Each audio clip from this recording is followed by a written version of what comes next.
The Church of England is facing pressure to hold more people to account for systematically covering up allegations of abuse following the resignation of the Archbishop of Canterbury. Europe correspondent Zoe Ford reports from London. A day after Justin Welby announced he'd resign as Archbishop of Canterbury over his failure to take sufficient action to stop prolific abuser John Smythe, survivors have been meeting with church leaders. Many of those affected by John Smythe's abuse say the Archbishop's unprecedented decision to stand down is not enough.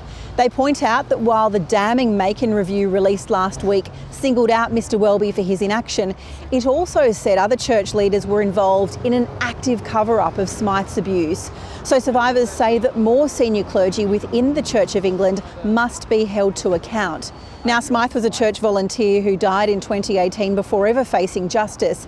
He abused more than 120 boys at Christian summer camps in the 1970s and 80s, and then went on to abuse more boys in Zimbabwe and South Africa.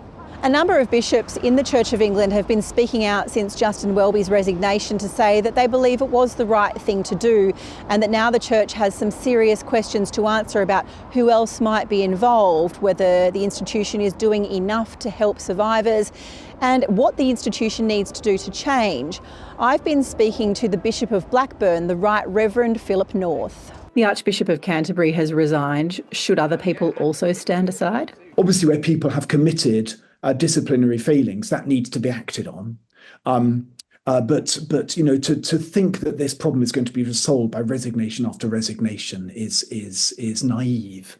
It's about changing culture, and we change culture on the basis of vision, not on the basis of blame and guilt.